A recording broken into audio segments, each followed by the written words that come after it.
हरे कृष्ण सर्वांना स्वागत आहे इस्कॉन श्री श्री राधा गोविंद मंदिर पुण्याचे अध्यक्ष नमानिष्ठदास प्रभू यांनी सुरू केला 18 दिवस भगवद्गीता या अध्ययन वर्गामध्ये आज आपण चौथ्या अध्यायाचा आपण अभ्यास करणार. अध्यायाचं नाव आहे ज्ञान योग, ज्ञानाचा योग. ओम अज्ञानतिमिरन्धस्य ज्ञानञ्जनशलाकया चक्षुरुमिलितं येन तस्मै श्रीगुरुवे नमः. श्रीचैतन्य मनोभीष्टं स्थापितं येन भूतले स्वयं रूप कदा मह्यं ददाति स्वपदान्तिकं. वन्देऽहं श्रीगुरु श्रीयुतपदकमलं श्रीगुरुन् वैष्णवांश्च.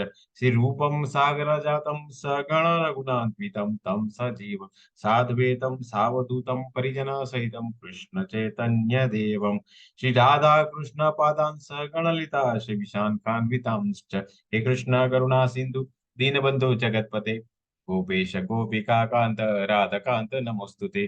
तप्त कांचन गौरांगी राधे वृंदावनेश्वरी वैष्णवानुसुते देवी प्रणमामि हरिप्रिये. वाञ्छा कल्पतरुभ्यश्च कृपा सिन्धुभ्येव च पतितानां पावनेभ्यो वैष्णवेभ्यो नमो नमः. अनंत कोटि वैष्णव वृंद की जय. श्रीला प्रभुपाद की जय. श्रीमद भगवत गीता की जय. सद्गुरुदेव की जय. जय श्री कृष्ण चैतन्य प्रभु नित्यानंद श्री अद्वैता गदाधरा श्रीवासादि गौर भक्त वृंद. हरे कृष्णा कृष्णा कृष्णा हरे हरे. हरे राम राम राम हरे हरे. हरे कृष्णा सर्वांना पुन्हा एकदा स्वागत आहे इस्कॉन श्री श्री राधा गोविंद मंदिरच्या या अध्ययन वर्गामध्ये. आज आपण चौथ्या दिवसात चौथ्या अध्यायाचा आपण अध्ययन करणार आहोत. हे इस्कॉन श्री श्री राधा गोविंद कुलाईचे अर्चक श्री श्री राधा गोविंद यांना मी साष्टांग दंडवत प्रणाम करून त्यांचा आशीर्वाद घेतो. इस्कॉनचे संस्थापकाच्या श्रीला प्रभुपाद यांनीही साष्टांग दंडवत प्रणाम करतो. गुरु महाराज जयापताका स्वामी महाराज यांनाही साष्टांग दंडवत प्रणाम करतो. यांनी या अध्ययन वर्ग सुरू केला असं नामानिष्ठदास प्रभू यांनाही मी साष्टांग दंडवत प्रणाम करतो. अनेक कृष्ण भक्त आहेत जे वेगवेगळे सेवा करतात गेल्या 3.5 वर्षापासून. त्यांनाही मी साष्टांग त्यांना मला सादर नमस्कार. ज्यांनी मला मराठीमध्ये पुढाकार द्या अन्वया माताजी, पूजा माताजी, मनीषा माताजी, ललिता माताजी, मुग्धा माताजीही माझा सादर नमस्कार.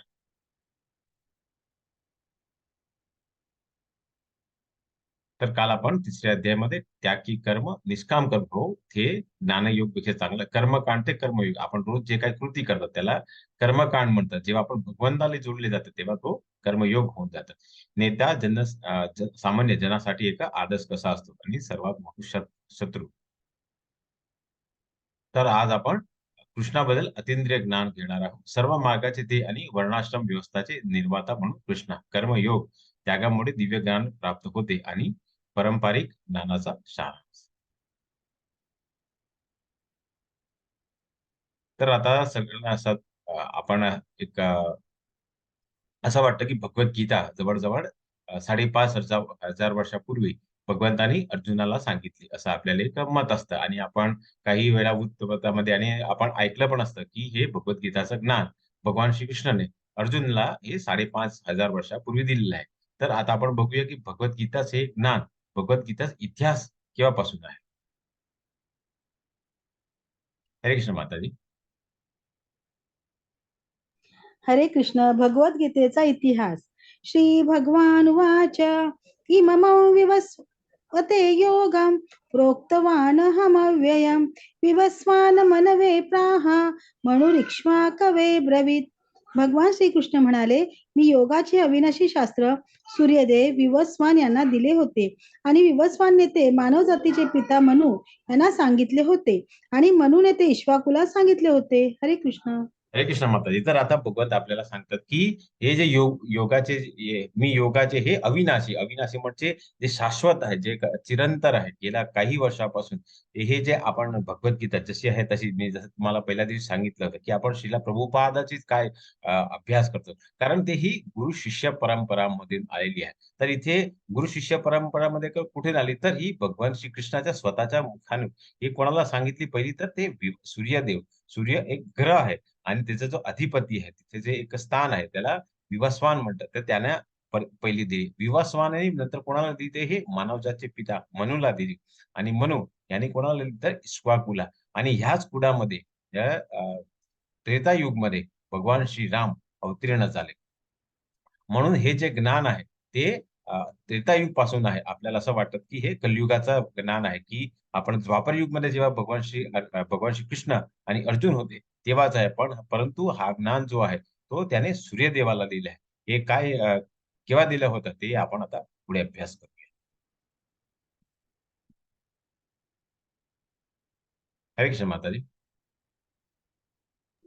हरे कृष्ण 4.2 एवं परंपरा प्राप्तिम इमं राजर्षयो विदुः सकाले नेह महता योगो नष्ट परंतप.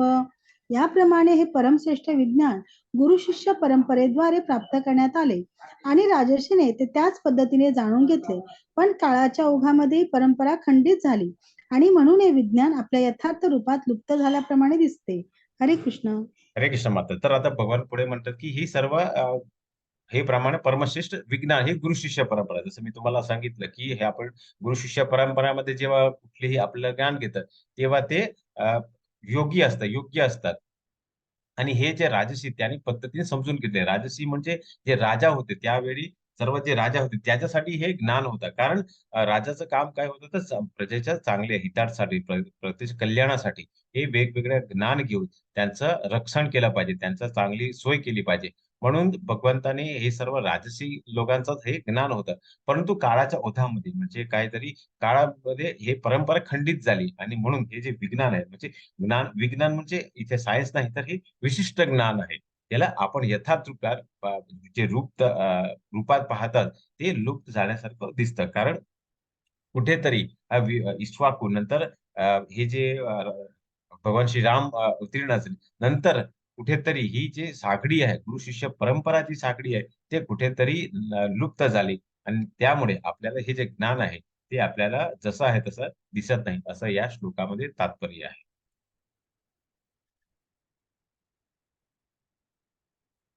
तर हे ज्ञान आता भगवंतांनी आणखीन कोणाला कोणाला दिले तुम्ही उजव्या बाजूला चित्रामध्ये बघू शकता. तर भगवान श्रीकृष्णांना दिले नंतर ब्रह्माजी, नारद हे सर्व गुरु शिष्य परंपरामध्ये आले आणि शेवटचे आपण जे सोफावरती बसलेले आहे ते कोण आहे ते आपले 32 गुरु आहे आचार्य ज्याला श्रीला प्रभुपाद म्हणतात त्यांच्याकडे आले. त्यापूर्वी भगवंतांनी कोणाला कोणाला सांगितले आणि ते कुठल्या कुठल्या संप्रदायामध्ये आले.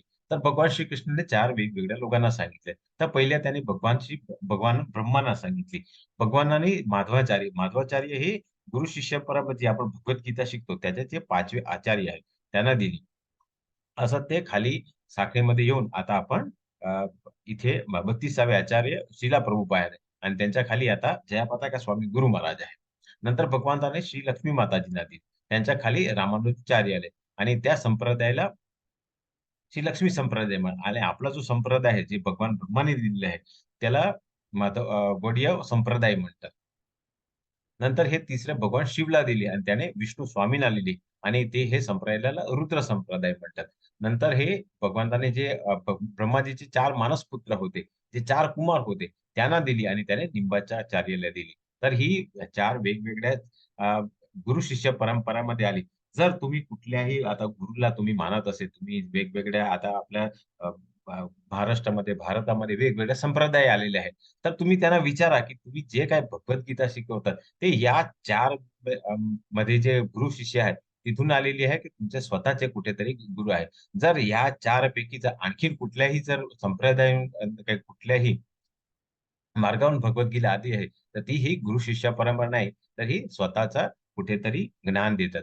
तर जेव्हा हे 4 मध्ये जे आपण संप्रदाय आहे, त्यातली आली आहे, त्याला आपण गुरु शिष्य परंपरा म्हणू शकतात. असा इथे या चित्रामध्ये आपण समजून घेऊया.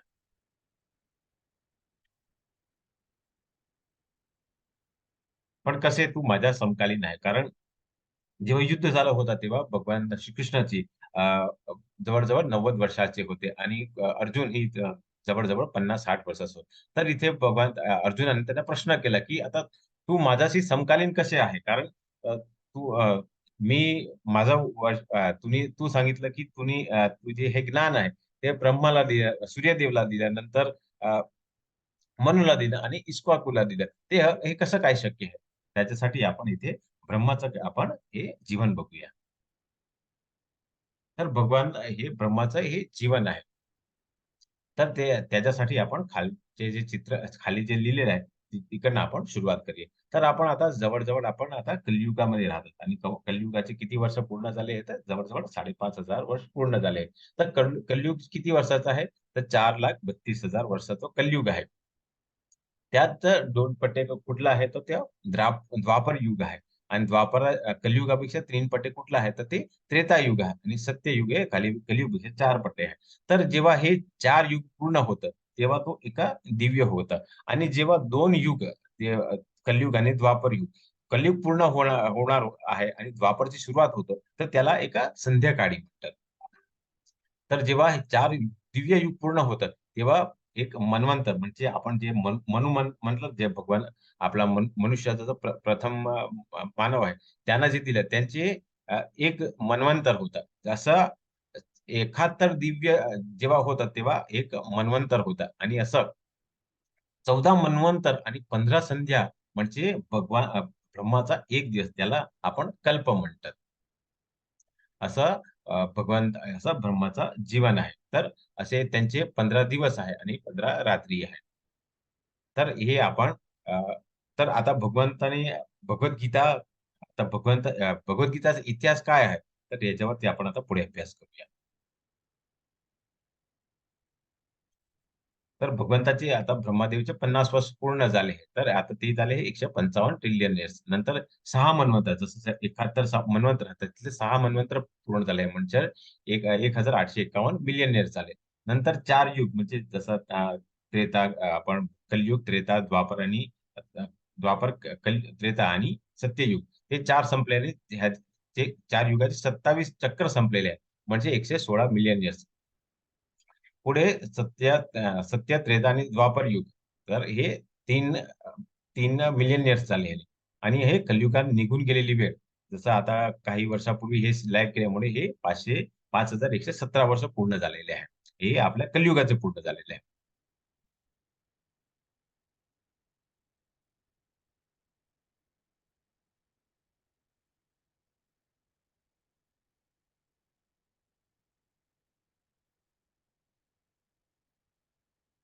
तर आता मनुष्य जीवन आणि हे सर्वांच आपण टोटल केलं तर हे गीता हे 12 लक्ष वर्ष 120 दशलक्ष वर्ष पूर्वी विवासवाणी बोलली गेली. म्हणजे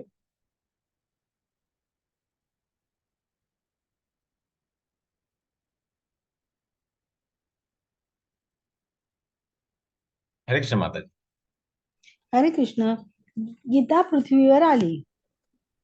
महाभारत शांती पर्व 348.51 ते 52 मध्ये आपण गीतेचा इतिहास खाली प्रमाणे शोधू शकतो. त्रेतायुगादोच ततो विवस्वान मनवे ददो मनुष्य लोक भूत्यर्थे सुता एक्ष्वाकवे ददो इक्ष्वाकुणाच कथितो व्याप्य लोकावस्थितः. त्रेतायुगाच्या सहस्राब्दी प्रारंभी परमात्म्याशी संबंधाचे जे शास्त्र विवस्वाने मनूला दिले होते. मनूने मानवजातीचा पिता असल्याने या पृथ्वी ग्रहाचा राजा महाराजा इक्ष्वाकुला याला ते दिले. रघुवंशाचे पूर्वज ज्यामध्ये भगवान श्री रामचंद्र प्रकट झाले, म्हणून भगवद्गीता महाराजांच्या इक्ष्वाकूच्या काळापासून मानवी समाजात अस्तित्वात होती. हरे कृष्ण. हरे कृष्ण महाराज. तर याला समजायचं असेल तर आपण परत हे 2 मिलियन इयर्स म्हणजे हे 20 लक्ष वर्ष पूर्वी झाली. तर कशी झाली तर आता आपण परत त्याच्यावरती आपण अभ्यास करूया.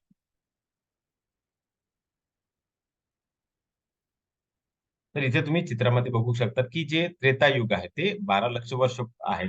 आणि द्वापर युग हे 8 लाख, म्हणजे 12 आणि 8 हे 20 पूर्ण झाले. म्हणजे तर आता भगवद्गीता कधी आली तर आपण इथे लिहिलेलं आहे की हे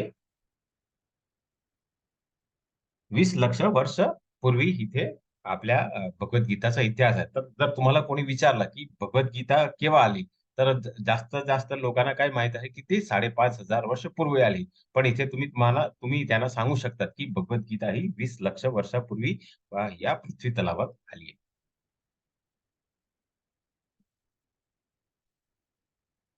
हरे कृष्ण माता. हरे कृष्ण. कृष्ण कसे दिसतात? अजोपि संयमयात्मा भूतानामीश्वरोऽपि सन् प्रकृतिं स्वामधिष्ठाय संभवात्म्या ममायया. मी जरी अजन्मा आणि माझ्या दिव्य शरीराचा कधीच नाश होत नाही, आणि मी जरी सर्व प्राणी मात्रांचा ईश्वर आहे, तरी प्रत्येक युगागात मी माझ्या मूळ दिव्य रूपात अवतीर्ण होत असतो. हरे कृष्ण. हरे कृष्ण माताजी. तर आता इथे तुम्ही चित्रामध्ये बघू शकता, जेव्हा देवकी माताजी आणि वसुदेवानी प्रार्थना केली की तुम्ही आमच्या घरी आमच्या घरी जन्माला या, तेव्हा ते पहिलं काय आहे तर ते चतुर्भुज भगवान स्वरूप आहे. आणि शेवटची ते काय तर मूळ त्यांचं दिव स्वरूप आहे. इथे तुम्ही बाळकृष्ण इथे बघू शकता. तर मी जर अनजन्मा, कारण भगवान काही वेळा मी तुम्हाला सांगितलं की भगवान तर अजन्म आहे. ते जन्माला येत नाही, ते अवतीर्ण होत का. आणि त्यांचं शरीर आहे ते दिव्य आहे, कारण ते कधी नाश होईल. आपलं शरीर काय आहे ते पंचमहाभूतचं आहे. आणि त्यामध्ये आपल्यामध्ये मिथ्या अहंकार हे सर्व असल्यामुळे आपलं शरीर जो आहे नाशवर आहे, पण भगवंताचं शरीर आहे तो नाश होत नाही. आणि मी जरी सर्व प्राणी मात्र ईश्वर आहे, तरी प्रत्येक युगात मी माझ्या मूळ दिव्य स्वरूपात येतो.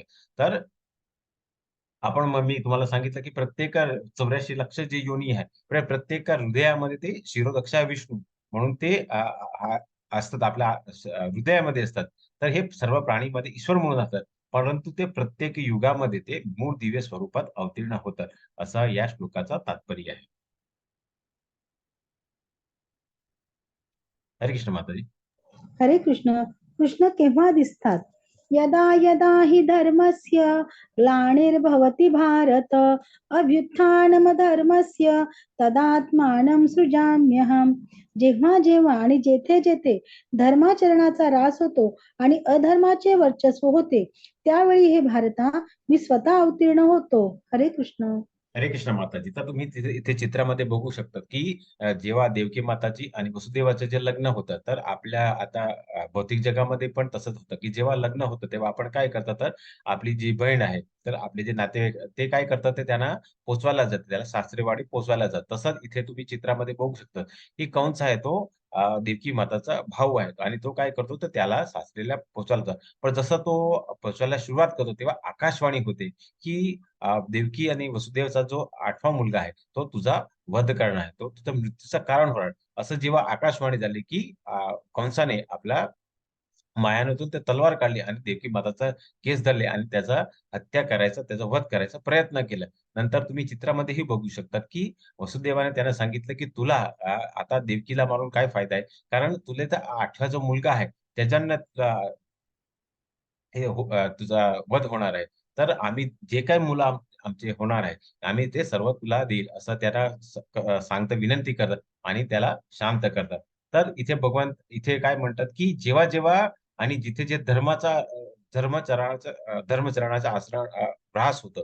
कारण कुठेतरी हा कंस हा अधर्मी होता आणि अधर्माचा वर्चस्व होता. कारण तिथे तुम्ही बघू शकता, त्याने जे अधर्म केला, तेव्हा जे सामान्य जन होते, ते गप्प बसले होते. म्हणून जेव्हा-जेव्हा धर्माचरणाचा ऱ्हास होतो आणि अधर्माचं वर्चस्व होतं, तेव्हा-तेव्हा ते अवतीर्ण होतात. कुठेतरी ते हे जे आपले जे भक्त आहेत, त्यांचा अ, संरक्षणासाठी ते जन्माला येतं, असा या श्लोकाचा तात्पर्य आहे. हरे कृष्ण माताजी. हरे कृष्ण. 4.8 कृष्ण का अवतारित होतात? परित्राणाय साधूनां विनाशाय च दुष्कृतां धर्म संस्थापनार्थाय संभवामी युगे युगे. भक्तांचा उद्धार करण्याकरता आणि दुष्टांचा विनाश करण्याकरता तसेच धर्माची पुनर्स्थापना करण्याकरता मी स्वतः युगायुगात प्रकट होतो. हरे कृष्ण. हरे कृष्ण माताजी. तर आता भगवान फक्त अधर्मानी धर्माची स्थापना करायला ते भक्तांचा उद्धार. कारण देवकी माताने हे आपण 2 स्लाईड पूर्वी आपण बघितलं, की त्यांनी विनंती केली होती, की तुम्ही माझ्या घरी जन्माला या. तर ते भक्तांचा उद्धार करण्यात आणि दुष्टांचा विनाश म्हणजे कोण तो दुष्ट होता यांचा विनाशसाठी, तसेच धर्माची पुन्हा स्थापना. कारण जेव्हा अधर्मी होतं त्यांचा वध करणं खूप गरजेचं आहे आणि आपण 2 दिवसापासूनही आपण अभ्यास करतो. की भगवंताने काही वेळा आपल्याला सांगितलं आहे, की जेव्हा जर हे दुष्कर्म आहे, अधर्माचे जर मी तर त्याचा विनाश नाही केला, तर सर्व गोष्टीचा कारणभूत मला मानले जातील. म्हणून मी हे सर्व युद्ध जे आहे ते केला पाहिजे म्हणून ते अर्जुनाला सांगत.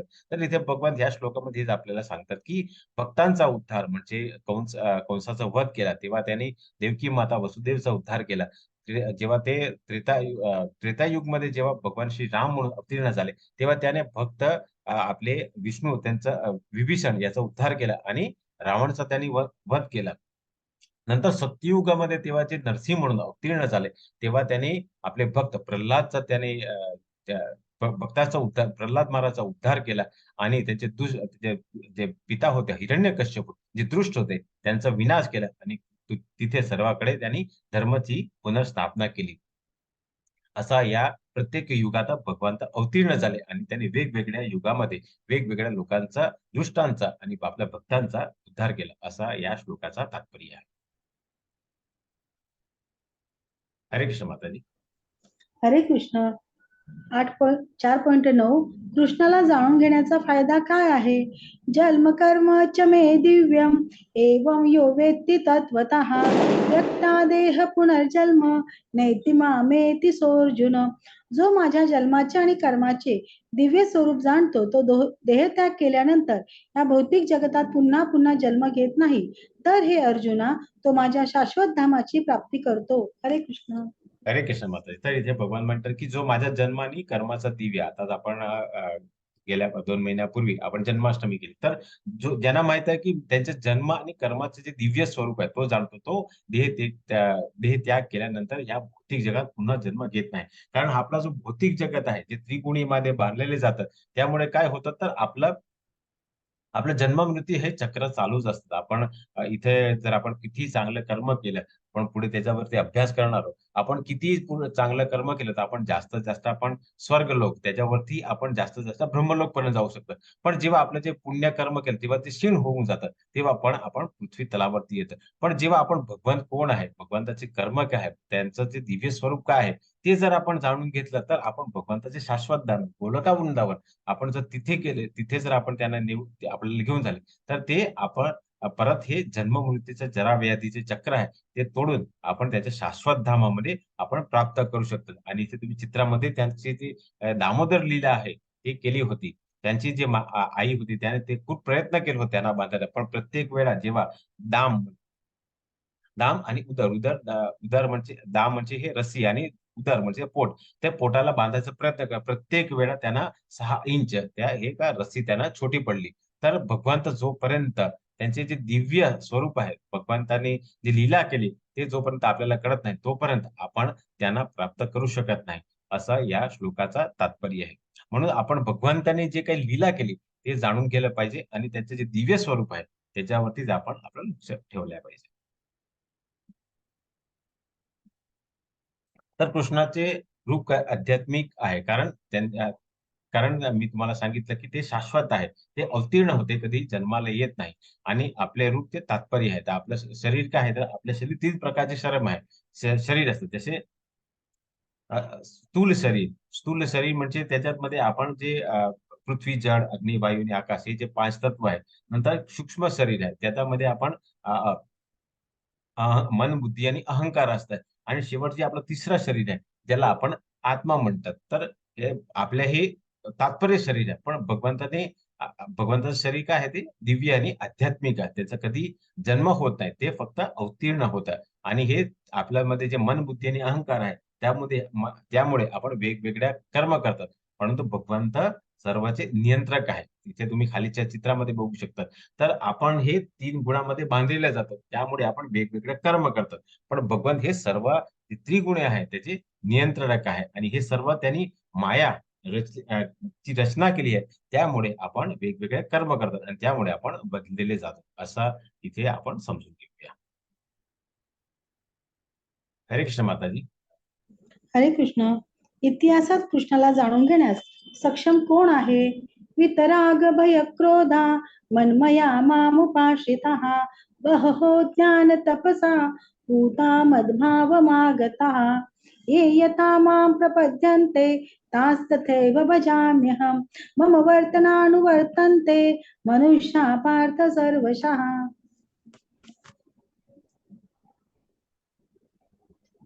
हरे कृष्ण माताजी.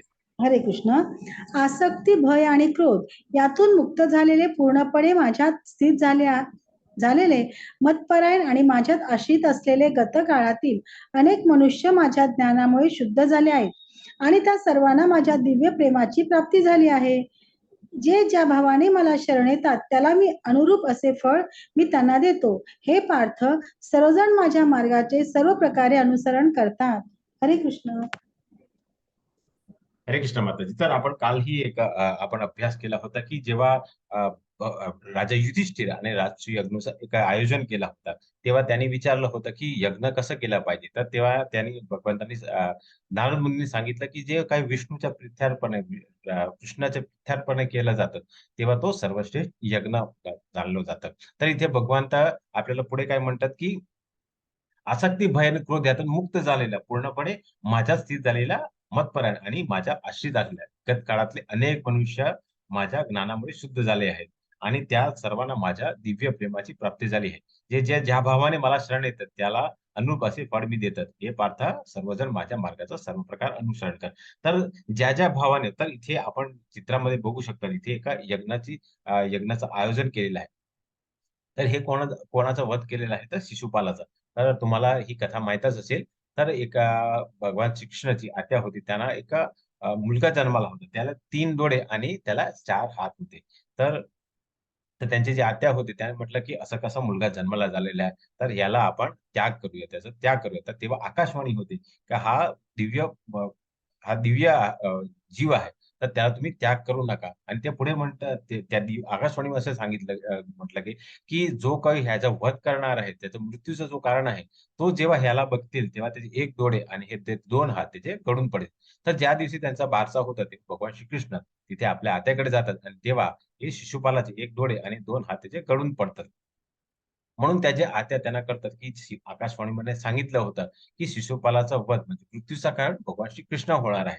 तर तेव्हा त्याच्या आत्या त्यांना विनंती करतात, की तुम्ही आकाशवाणीमुळे असं-असं सांगितलं आहे, तर तुम्ही त्याला माफ करा.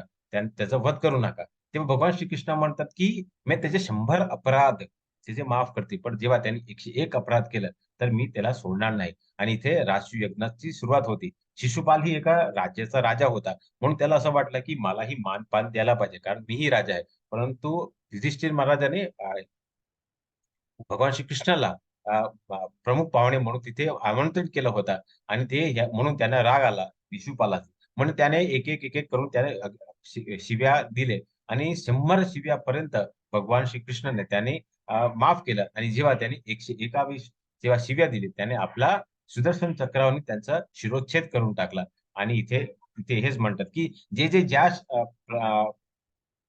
भावनेने मला शरणेला येतात त्याच अनुरूप मी त्यांना फळ देतो. जसं प्रल्हाद महाराजला आपण अ, अ, ते सत्ययुगामध्ये बघितलं, की भगवंता ते जे प्रल्हाद महाराजचे जे वडील होते, त्याने वेगवेगळे प्रयत्न केले त्यांना मारायचा. परंतु ते विष्णूचे भक्त म्हणून त्यांनी सर्व प्रकारचे त्यांना अ, दुःखापासून मुक्त केलं. नंतर आपण त्रेतायुगचा आपण जेव्हा अभ्यास केला, तेव्हा भगवान श्री राम अवतीर्ण होते. तर विभीषण त्याला शरणेला आणि त्याने भगवान विभीषणला रावणचा वध करून ते श्रीलंकाचा त्याने राजा केला.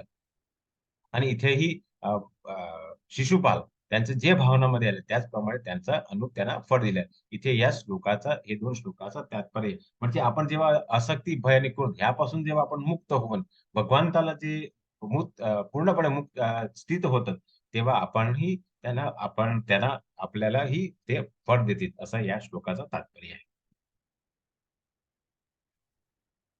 इथे चित्रामध्ये बघू शकतात, तर भगवंतांनी जी काही लीला केली आहे, त्याप्रमाणे त्यांना फळ दिलेले आहे. तर इथे तुम्ही चित्रामध्ये बघू शकता, एक गाय आहे. त्याने आपल्या जे नाकामध्ये जे श्वासोश्वास होते, त्यामुळे त्यांनी पायामध्ये वारा टाकलेला आहे. तसंच भगवंताने अ, अ, त्याला प्रसन्न केलं आहे. खालच्या 2 चित्रामध्ये तुम्ही बघू शकता, की भगवान श्रीकृष्णाने बलरामचे पाय चेपले होते. तसंच बलरामनेही त्यांचे पाय चेपले. म्हणजे ज्या भावनाने भगवानाला शरण येत त्याप्रमाणे त्याने त्याचा फळ दिलेले आहे. असा या श्लोकाचा आणि या चित्राचा तात्पर्य आहे. हरे कृष्ण माताजी. हरे कृष्ण 4.12 मनुष्य या जगात सकाम कर्मामध्ये सिद्धीची इच्छा करतात आणि म्हणून ते देवतांची आराधना करतात. अर्थात मनुष्यांना या जगात सकाम कर्मापासून त्वरित फलप्राप्ती होते. हरे कृष्ण. हरे कृष्ण माताजी. तर इथे आपण चित्रामध्ये बघू शकतो, की मनुष्य या जगामध्ये सकाम कर्म मध्ये सिद्धी इच्छा करतात आणि म्हणून ते देवताची आराधना करतात. मी जसं तुम्हाला 2 दिवसापासून सांगतात, की जेव्हा आपण जे काही कर्म करतात, जेव्हा आपण फळाची अपेक्षा करतात, तेव्हा ते सकाम कर्म होऊन जातात. म्हणून अर्थात मनुष्य या जगात सकाम कर्मापासून त्वरित फल प्राप्त करतो. इथे तुम्ही चित्रामध्ये बघू शकता की जेव्हा आपल्याला धन पाहिजे, लक्ष्मी पाहिजे, तेव्हा आपण काय करतो? माता लक्ष्मीची आराधना करतात. जेव्हा आपल्याला विद्या पाहिजे, आपल्याला ज्ञान पाहिजे, तेव्हा आपण काय करतात? आपण सरस्वतीची आराधना करतात. आणि जेव्हा आपल्याला लग्न वगैरे करायचं असतं, आपण काय करतो? तर माता पार्वतीची, सती पार्वतीची आपण आराधना करतो. तर इथे भगवान हेच म्हणतात, की मनुष्य या जगामध्ये सकाम कर्मामध्ये सिद्धी इच्छा करतात आणि म्हणून ते देवताची आराधना करतात आणि सकाम कर्मापासून त्याला त्वरित फळ प्राप्त म्हणून जातं. पण जेव्हा आपण भगवान श्रीकृष्ण त्यांची जर सेवा आपण केली, तर आपण जे शाश्वत धाम आहे, तिकडे पोहोचू शकतात. तर इथे आपण जेव्हा सकाम कर्म करतात, ते आपल्याला कर्मबंधातून बांधलेले जातात. म्हणून आपण परत-परत हे जन्म-मृत्यू आणि जरा-व्याधी ह्या चक्रामध्ये अडकलेले जातात. असा या श्लोकाचा तात्पर्य आहे. हरे कृष्ण माताजी. हरे कृष्ण 4.13 चातुर्वर्ण्यमया सृष्टं गुणकर्म विभागशः तस्य कर्तारमपि वां विद्य कर्तारमव्ययम्. भौतिक प्रकृतीचे तीन गुण आणि त्यांना अनुरूप अशा कर्माला अनुसरून मी मानवी समाजाचे 4 विभाग निर्माण केले आहेत. आणि ते तू जाणले पाहिजेस की जरी मी व्यवस्थित करता असतो तरी मी अव्ययी असल्यामुळे अकर्ताच आहे. हरे कृष्ण. हरे कृष्ण माताजी. तर आता आपण भगवान काय भौतिक प्रकृती 3 गुण आणि त्याने अनुरूप अशा कर्माला अनुसरून मी मानव समाजाचे 4 विभाग निर्माण केली आहे. तर भौतिक प्रकृतीचे 3 गुण कुठले आहेत? तर सत्व, रज आणि तमोगुण. तर इथे तुम्ही चित्रामध्ये डाव्या बाजू वरतीचे चित्र आहे. तो कोण आहे? ते एक ब्राह्मणच आहे. तो आपलं विहित काम करतो. काय करतात? तो जप, यज्ञ, तप हे सर्व करतात. म्हणजे त्याच्यामध्ये कुठला गुण जास्त आहे? तर सत्वगुण. जवळ-जवळ त्याच्याकडे 90% त्याच्यामध्ये सत्वगुण आहे. त्याच्यामध्ये 5% 5 म्हणजे 5-5% राजसिक आणि तामसिक आहे गुण आहे. नंतर वरती उजव्या बाजूला जो चित्र आहे तो एका क्षत्रियाचा आहे. क्षत्रियाचा गुणधर्म काय आहे? तर त्याचा प्रजेचं रक्षण करायचं. जिथे कुठे अधर्म चालू आहे, तिथे धर्माची स्थापना करायची. म्हणजे त्याच्यामध्ये राजसिक गुण जास्त आहे. म्हणजे 50% त्याच्यामध्ये राजसिक गुण आहे आणि 25% त्याच्यामध्ये सत्व आणि तमोगुण आहे. नंतर खालच्या चित्रामध्ये तुम्ही बघू शकता, तर इथे एका वैश्य आहे, म्हणजे तो व्यापारी आहे. त्याच्यामध्ये हे मिश्र असतात. राजसिक आणि तामसिक गुण हे 50% असतात. 50-60% पर्यंत असतात आणि फक्त हे सत्वगुणी आहे ते फक्त 40% असतात. आणि शेवटच्या चित्रामध्ये तुम्ही एका शेतकरीला बघू शकता, जो दुसऱ्याच्या प्रशंसासाठी करतात. तर तो त्याच्यामध्ये काय आहे, तर त्याच्यामध्ये तमोगुण जास्त असतात. त्याच्यामध्ये 90% पर्यंत त्याच्यामध्ये तमोगुण असतात आणि फक्त 5-5% त्याच्यामध्ये सत्व आणि राजसिक गुण असतात. तर इथे भगवंतांनी हे जे 4 विभाग निर्माती काय केली, तर ते प्रकृतीच्या गुणामध्ये आणि याच्यावरती आपण 14व्या अध्याय आणि 17व्या अध्यायामध्ये आणखीन खोलामध्ये अभ्यास करणार. ही सर्व भगवंतांनी व्यवस्था केली आहे. असा या श्लोकाचा तात्पर्य आहे. तर मी काल तुम्हाला काही दिवसापासूनही सांगितलं, की आपण जन्माहून कुठल्याही वर्णामध्ये येत नाही. आपण आपल्या कर्माप्रमाणे त्या वर्णामध्ये येतोय. असं तर मी तुम्हाला भौतिक जगाचं उदाहरण दिलं. तर जर एका अ, नवरा-बायको एक डॉक्टर आहे. तर त्यांच्या घरी कुठलातरी मुलगा किंवा मुलगी जन्माला आली. तर तो लगेच डॉक्टर होऊ शकत नाही. कारण तो फक्त डॉक्टरच्या कुटुंबामध्ये जन्माला आला म्हणून तो डॉक्टर होऊ शकत नाही. जोपर्यंत जे काही त्याचे कर्म आहे, म्हणजे त्याने जे काही शिक्षण घ्यायचंय, जे डॉक्टरचे शिक्षण घ्यायचंय, त्याचप्रमाणे त्यांनी जर कर्म केले, तेव्हाच आपण त्याला डॉक्टर म्हणू शकतो. तसंच आपणही ब्राह्मण कुटुंबामध्ये आले, पण जेव्हा आपण पूजा, तप, यज्ञ हे सर्व करत नाही, तोपर्यंत आपण ब्राह्मण त्याला म्हणू शकत नाही. आणि एका क्षत्रिय आहे, जोपर्यंत कुठेतरी स्त्रियाची चेष्टा होते, तेव्हा त्यांचे संरक्षण करत नाही, तर तेव्हा आपण त्याला क्षत्रिय म्हणू शकत नाही. तसंच एका व्यापारी आहे, जो वैश्य आहे, तो व्यापार करत नाही, पण कुठेतरी तो नोकरीला जातोय, त्याला वैश्य म्हणू शकत नाही. तर त्याला आपण शूद्र म्हणू शकतात. पण एका शूद्र आहे, जो शुद्ध भक्तीने भगवंताची प्रार्थना करतो, तर त्यालाही आपण ब्राह्मण म्हणू शकतात. म्हणून आपण जे काही कर्म करतो, त्याप्रमाणे आपण त्या वर्णामध्ये असतात, असा या श्लोकाचा तात्पर्य आहे. हरे कृष्ण माताजी. न मां कर्माणि लिम्पन्ति न मे कर्मफले स्पृहा इति मां योऽभिजानाति कर्मभिरन् सबध्यते. कोणत्याही कर्माने मी बद्ध होत नाही, तसेच मला कर्मफळाची आकांक्षाही नाही. जो माझ्याबद्दलचे सत्य जाणतो तो सुद्धा कर्मफलाने बद्ध होत नाही. हरे कृष्ण. हरे कृष्ण माता. तर तुम्ही इथे चार चित्रामध्ये वेगवेगळ्या भगवंताची लीला आहे. तर कोणताही कर्माने मी बद्ध होत झालेला नाही, तसेच मला कर्मफलाची आकांक्षा आहे. जो माझ्याबद्दल हे सत्य जाणतो तो शुद्ध कर्मफलाचा बद्ध होत नाही. तर इथे तुम्ही वेगवेगळे चार चित्र आहे. पहिल्या चित्रामध्ये तुम्ही बघू शकतात की भगवान श्रीकृष्ण त्यांचे जे आश्रम जेव्हा ते ज्ञान घ्यायला गेले तेव्हा आश्रममध्ये त्यांचे मित्र होते सुदामा, ते त्यांनी सेवा केली. पुढे जेव्हा भगवान श्रीकृष्ण आणि भगवान अर्जुन अर्जुन आणि भीष्म पितामह हे युद्धामध्ये समोर समोर झाले, तेव्हा भीष्म पिताने त्यांच्यावरती बाण सोडला. म्हणून त्यांना भगवान श्रीकृष्णाला राग आला. म्हणून त्यांनी काय केलं, आपला रथाचं चक्र आहे ते घेऊन भीष्म पिताला मारायला गेले. कारण भगवान काय म्हणतात की मी माझा जो भक्त आहे, परित्राणा साधू नाही, म्हणजे जो साधू आहे, मला म्हणजे माझा जो शुद्ध भक्त आहे त्याच्यावरती जर कोणी मारायचा प्रयत्न, हत्या करायचा प्रयत्न केला तर मी त्याला सोडत नाही, असं दुसऱ्या चित्रामध्ये बघू शकतात. नंतर तिसऱ्या चित्रामध्ये भगवान जेव्हा ते वृंदावन मध्ये होते तेव्हा त्याने आपले बाळ सखे होते आणि जे गाय होते त्यांचा गोपाल म्हणून त्यांनी त्यांची वेगवेगळी सेवा केली.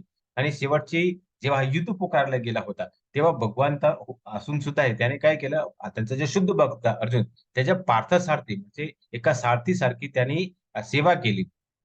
आणि आपण भौतिक जगामध्ये जर आपल्याला कोणी सांगितलं की तुम्ही माझ्या घरी गाडी आहे तर तुम्ही ड्रायव्हरची अशी तुम्ही सेवा करू शकता, तर आपल्याला कमीपणा वाटतात. तर इथे भगवान असून सुद्धा त्यांनी आपल्या भक्ताची सेवा केली.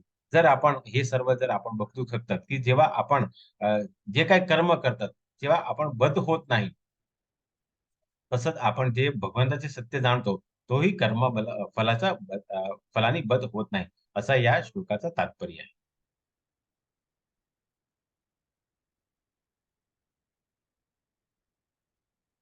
हरे कृष्ण माताजी.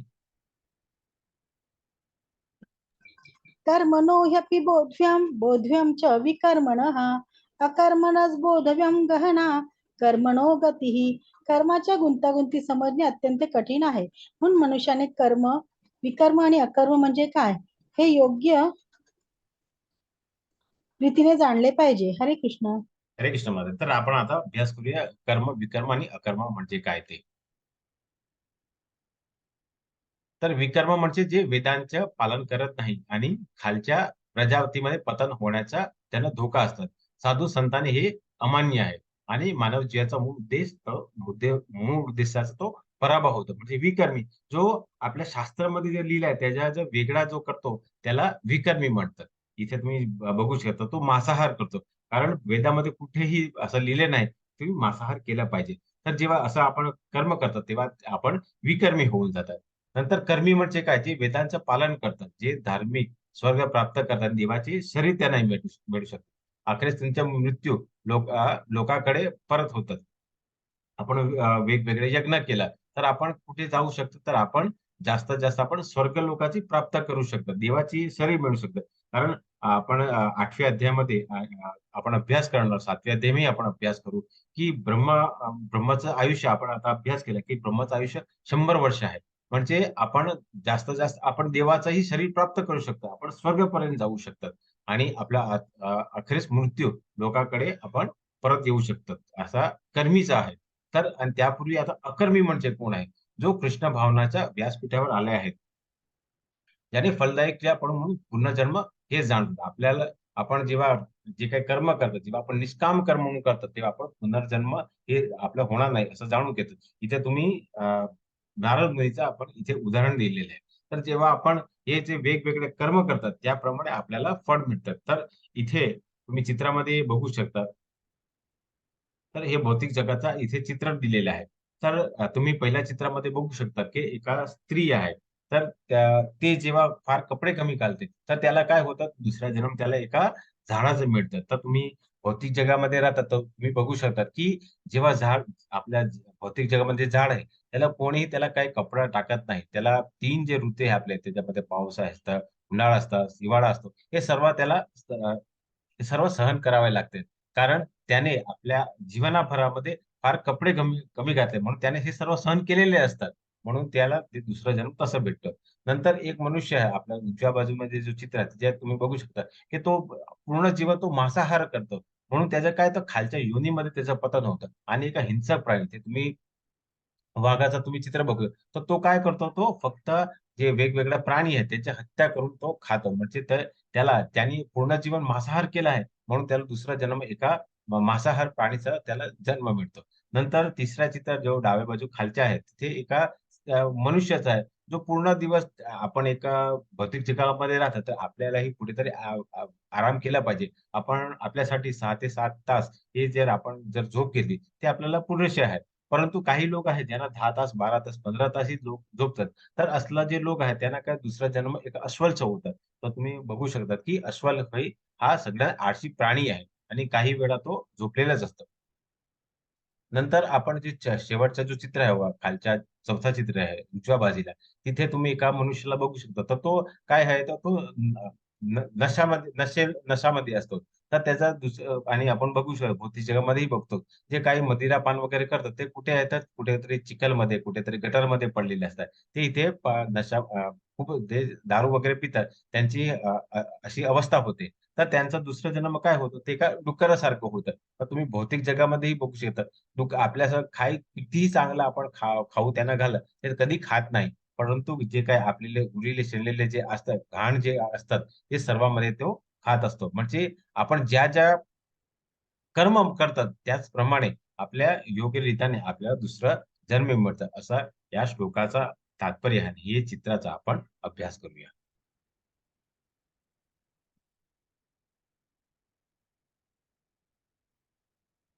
हरे कृष्ण माताजी. हरे कृष्ण. 4.34 तद्विद्धि प्रणिपातेन परिप्रश्नेन सेवया उपदेशन्ति ते ज्ञानम ज्ञानीस्तत्वदर्शिनः. आध्यात्मिक गुरुकडे जाऊन तत्व जाणण्याचा प्रयत्न कर. नम्रपणे त्यांना एक प्रश्न विचार आणि त्यांची सेवा कर. आत्मसाक्षात्कारी व्यक्ती तुला ज्ञान प्रदान करू शकतात, कारण त्यांनी तत्व जाणलेले असते. हरे कृष्ण. हरे कृष्ण माताजी. जसं आपण पहिल्या दिवशी सांगितलं आणि आता आपण पहिल्या 2 श्लोकामध्येही आपण अभ्यास केला, की आपण जेव्हा गुरु शिष्य परंपरामध्ये जेव्हा आपण आध्यात्मिक गुरुकडे जाऊन तत्वज्ञान जाण्याचा प्रयत्न करतो, नम्रपणे त्यांना प्रश्न विचारतात. काही लोक असे असतात आपल्याला आपण भौतिक जगामध्ये आणि आपण स्कूलामध्ये आणि आपण काही सिरियलामध्ये आणि पिक्चरामध्ये दाखवतात, की ते असे विद्यार्थी असते, जे आपले शिक्षक गुरु आहेत, त्यांना असे-असे प्रश्न विचारतात आणि त्यांना ते उत्तर देऊ शकत नाही. तर इथे भगवान ह्या श्लोकामध्ये हेच तात्पर्य आहे, की आपण नम्रपणे त्यांना प्रश्न विचारायचा आणि त्यांची सेवा केली पाहिजे आणि आत्मसाक्षारी व्यक्ती त्याला ज्ञान प्रदान करू शकतात आणि कारण त्याने तत्व जाणलेले आहे. ते तुम्ही चित्रामध्ये बघू शकता, की भगवान श्रीकृष्ण जेव्हा अवतीर्ण झाले होते, तर त्याने काय केलं, 14 वर्षाचे जेव्हा होते, तेव्हा त्याने आपले मामा कंसाचा वध केला. ते ते त्यावेळी कंस त्यावेळी तो राजा होता. तर त्याचा जर वध केला तर भगवान श्रीकृष्ण ते त्यावेळी राजा होऊ शकते.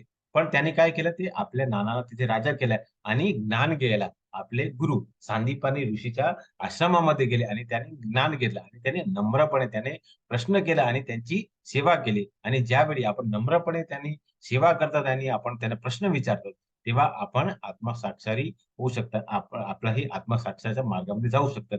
कारण आपले जे गुरु आहेत त्यांना आत्मसाक्षातचे जे मार्ग आहे ते त्यांना माहिती असते. कारण हे सर्व त्यांनी तत्व जाणलेले आहे.